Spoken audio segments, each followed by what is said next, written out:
And welcome back to America Fest. We are here at the Phoenix Convention Center in, guess what, Phoenix, Arizona.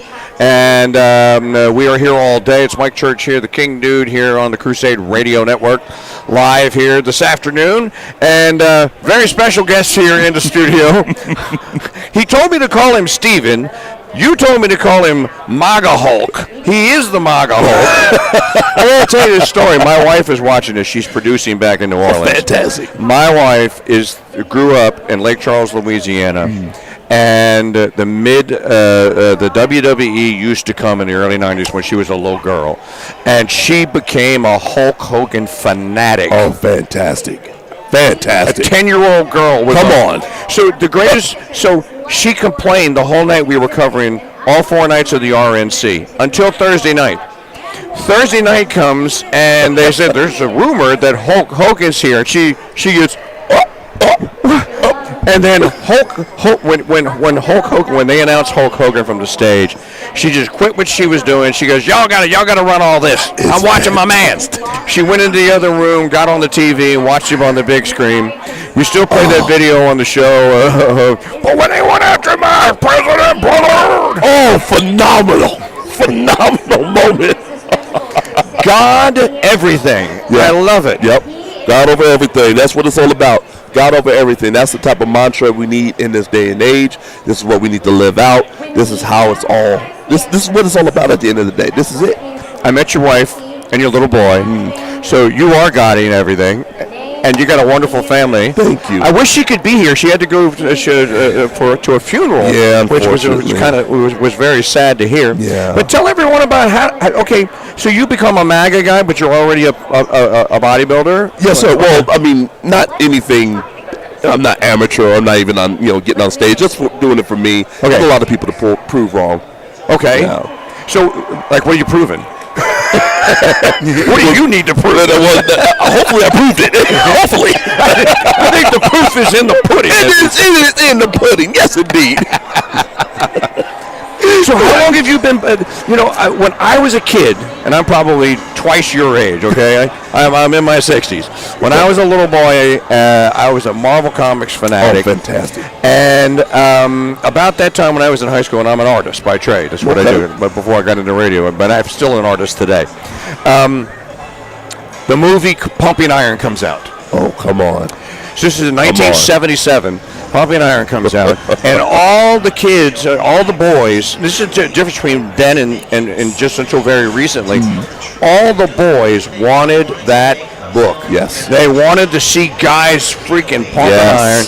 They wanted to see Arnold Schwarzenegger. Who was this guy from Austria, right? This dude was amazing. And Franco Columbu. Oh, come on. Lou Ferrigno. These guys were, they were masculine, they were big, they were badass. And they put bodybuilding on the map. Yes, it did. Yes, it did. And it's sad to see the change nowadays. You don't see a lot of men wanting to embody, see what they can do with their bodies and embody the best parts of their physique. Seeing the greats do it, like you said, Arnold Schwarzenegger, who will always be the great. The great. The GOAT. He's the GOAT. He is the GOAT. He is the GOAT. Absolutely. Put his body through a lot of different stress and just to see the magnificence of what the body can do. I think that is absolutely awe-inspiring. I wish we can get a generation back to that, and not so much with the synthetics and all the drugs and all that sort of thing, but just taking care of one's body and just seeing what you can do with it. So when you come to a show like this, people, you don't have to go looking for anybody. They come and find you. I understand you're speaking in about an hour here. Well, you're gonna not on main stage, but, elsewhere, yeah. All right, what are you talking about? Well, I want to just encourage the youth, right? Okay. And my main thing is, especially when it comes to the black community, that's usually what I spend most of my time focusing on, trying to get them to wake up. understand that the left is trying to use them, abuse them, use them for their vote, that sort of thing. And a lot of times the youth fall into that as well. They fall into this trap of believing everything the mainstream media tells them, and they just follow suit. And they don't want to be the odd man out, right? So they just follow suit. They get ensconced in critical race theory, all these different Marxist notions that are very detrimental and deadly to our American experiment. So it's just a matter of us going out there and being able to, pour some life into these kids, pouring some life into the black community, help them to realize we have to think with our brain and not our skin color. You sound like the Dan from the movie Friday. when he tells Ice Cube, when he goes, you fight here. Yes. Not here. Yes. If we could get back to that. John Witherspoon. Yeah. What a comedian. The late John Witherspoon. Yeah. I don't like to divide people by race. I truly am Martin Luther King Jr. I'm a Catholic. I'm a Christian. I profess my faith. Try to live it. People go, you're bigger than a racist. I'm like, that's impossible. I can't be. I can't be. Jesus told me not to. I can't. It's that simple. But when I see someone that's out in public like you, physically you are a black guy. Yes. So it's encouraging to me that young black men have someone other than a professional athlete who's going to abuse that success. Yep. And most of them, not all of them, but most of them are not going to come with the message that Stephen Hulk MAGA has to tell them. Be a husband, be a father, be a good man in your community, right? Who would have thunk it? Who would have thunk it? I mean, would you ever have thunk it when you were little? No, not at all. I mean, I was completely against this message. As far as the racial aspect, I was a very racist individual growing up, right? And it was really sad to see, when I look back at my old self, how did I fall for these narratives? How did I fall for the trick? How did I fall for the okie doke that is often put on, the narratives that are often put on the black community? How did I fall for this? Right? It's so bunk. It's so ridiculous. Now that I look back and I'm like, how? But it's so easy to see when you see that this is taught, right? Racism is a taught thing. It's something that is learned through people teaching other people to only look at things through a lens of race, right? That's the only way racism is perpetuated throughout society. So it's a matter of getting people to realize you are being duped when it comes to these narratives. These narratives are absolutely destructive. They are Marxist narratives meant to divide and conquer. So you are just a cog in the wheel of tearing down the United States of America, of tearing down your fellow man. So it's up to people like me to go out there and say, hey, you need to not do that, okay? You need to build up your fellow man, not tear him down. You need to be a husband. You need to be a father, not some hoodlum running the streets tearing down your community. So you walk and talk the walk. You actually do it. Yeah. Look, and the guy has got the restroom cap. I'm calling it here. The restroom icon cap, properly made. God made man. Chad Penn, I know you wanted to talk to Hulk MAGA here. Folks, live here from America West. This guy was just walking by, and Chad Penn grabbed him, or grabbed the dude who's your bodyguard is half your side, and he goes. Stephen comes to me and goes, I want you to be my bodyguard. And he goes, what, dude? Like you need a bodyguard? I do, and it's you, and it works perfectly. I tell you that much. You'll hear me complaining. Chad Penn. No, we were talking prior to coming on the air about some of the controversies on Twitter. Oh, yes. The Twitter wars and everything like that. You're probably aware of with just a little bit. Roipers. Yeah. Goodness that whole crew of miscreants. Yes. Is, the misfits. But the new thing now with them is their promotion of pedophilia. That is disgusting. They made a really disgusting comment about the Blessed Mother. Yes. Not too long ago, which was pretty much grounds for the USCCB writing the article and saying, you might be Catholic, but we want nothing to do with it. But I think it's more than that. Like, Twitter is great. Mm-hmm. Sure. Right. Sure. Elon Musk did a great job with it. Did an awesome job taking it over. But I think it still is a mindset, especially with the younger generation, of everything is combative. And if they don't agree with you, then you're, we said it, you're a Freemason. You're whatever. Any number of labels. Yeah. Any number of labels that they want to throw at you. And I think that's it's a little Well, it's an intellectually weak argument. It is. It is. They just throw, well, he's black or she's white or she's Native American, whatever the terminology is. Those are not very. The arguments themselves are not very strong. They're not well thought out. No. But they appeal to a base instinct. Okay, right? People say, they appeal to base. Well, yeah, because base is nature. Yes. Unfortunately, this is why we God everything. Yes, indeed. So God. I could talk about this for hours. You're gonna have to tell me to stop. Every human being is born with revealed truth. Yes. One of the this is Catholic doctrine. Mm-hmm. One of the revealed truths that every human being is born with, it doesn't matter where they're born, Stephen, they are born with the knowledge of God. Now, whether they accept it or not, okay, that's on the free will side, right? But we are all born with the knowledge of God.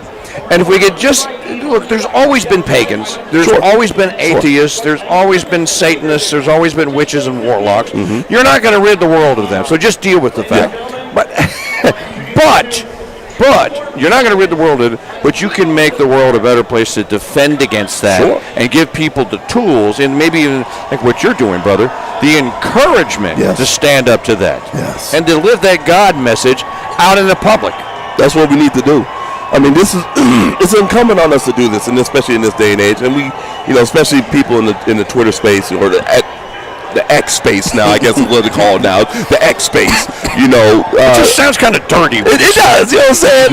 We'll leave out the other two X's. Just one X. Just one X. You know what I'm saying? Well, they used to be X-rated films before they were triple X. This is very true. They had to go larger. They did. Now they did. But we have to get back to, in every space that we are, we have to praise the name of God. We have to uplift the name of God. We have to worship God. And we have to get people back to God. I mean, that's where we've fallen off as a country due to the degradation of society. I think to your point, it was very interesting today. We had a Catholic breakout upstairs, and there was actually the Eucharistic adoration, and everybody was on their knees and everything like that. And it's in a public setting like this to see that level of faith speaks volumes to where we're going now versus where we were. Right. Well, Steve, when you have a leader who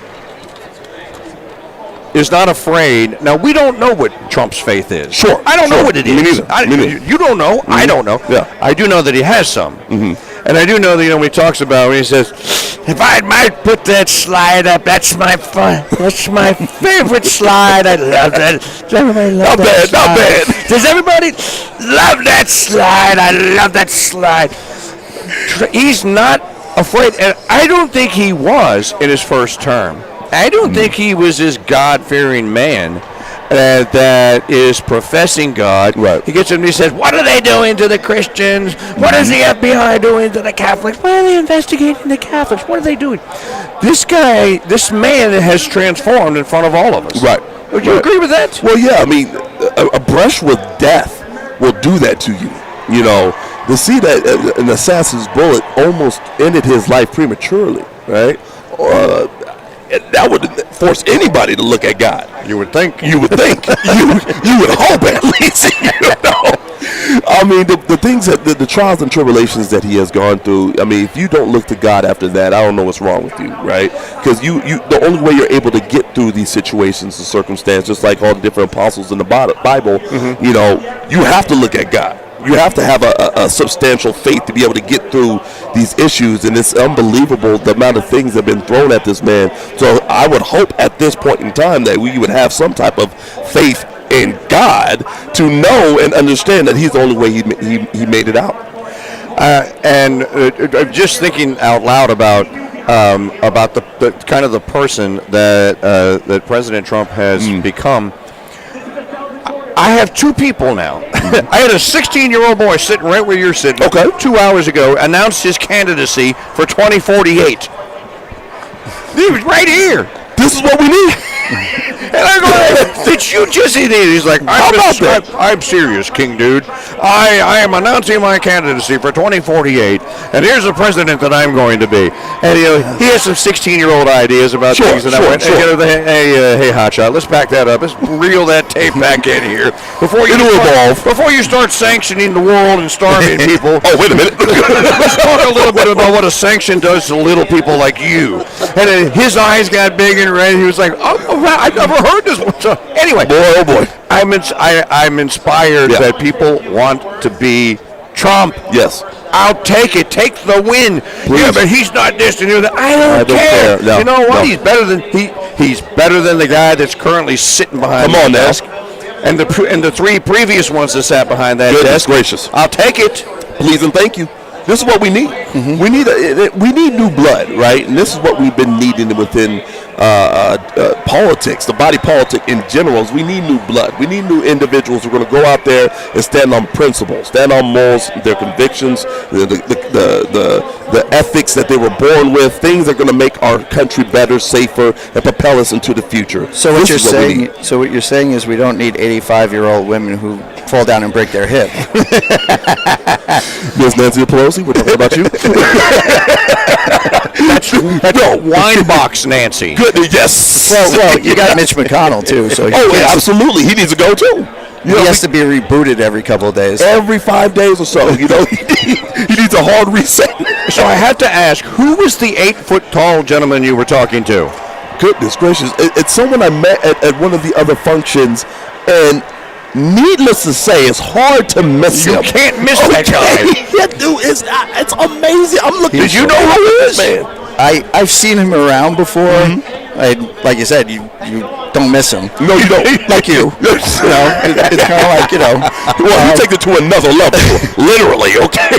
He's got to be 7'5", 7'6". Oh, absolutely. He is a monster of a man, and he is the kindest individual you will ever meet, and that's just a beautiful thing to witness. Such a tall, imposing stature, at least being able to see him as being tall, and he's just a kind soul. I love that. You can't beat that. I think you see that a lot here. Walking around here, everybody is very friendly. Yeah. Everybody's like willing to talk and everything else, and I think that's it's really showing the reboot of the country. Sure. Well, that's what I think it is a reboot. Oh, 100%. 100%. I mean, when it comes to, especially when you see the left and right dichotomy, right? You see the people on the right, we're uplifting, we're hopeful, we're trying to lift the country up, we're trying to lift each other up. When it comes to the left, they're always destructive. They want to tear down. They're always whining. They're always complaining. They're always, being just demoralizing individuals, and it's sad, and it's really easy to see the dichotomy. Which side do you want to be on? Do you want to be on the side that builds people up or tears people down? Do you want to be on the side that builds the country up or tears the country down? It's very simple. I called the election of Trump in 2016. People said I was nuts. I've been doing this for 32 years. Oh, fantastic. This is my 9th. I just covered my 9th presidential election. Fantastic. And in 2016, I was driving to work that morning to go cover on November the 3rd. No, it was November the 6th. It was November the 6th, 2016. And I remember thinking, okay, God, I pray a lot to the Blessed Mother. Mother Mary, what's going to happen today? And it was a wretched, horrible day. It was raining. It was overcast. It just looked terrible. Yeah. And as soon as I asked the question, clouds opened up and I saw the sun. And I went, Trump's going to win. There we go. So, and it happened. Yep. For 9 years, I have been saying things about President Trump that no one will listen to me until recently. You guys don't understand that you're dealing with the guy that built Trump International. That $1 million that Fred Trump gave him, that was like graduation gift and nothing more. He built it. Yes. He did it.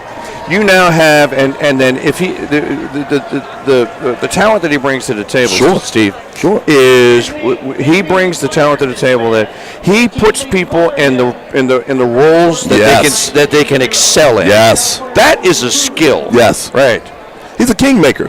And that's the thing. That's what I love about this dude is he knows how to put the right people in positions of power, and especially now, this go around, to see the amount of people who are shaking in their boots when it comes to the left. These people are scared Pete Hegseth, Tulsi Gabbard, Elon, and Vivek. I mean, these people have these establishment murky swamp creatures shaking in their boots, and I love to see it because that just goes to show what kind of impact they're going to have on our country and our countrymen. I think it also goes to show, and you got to go, I think it also goes to show that all the ones you mentioned, absolutely, had lives outside of politics. You got it. Successful lives. Yep. So they have experience. This is the thing that Trump brings to the table that people don't understand. He's not a politician.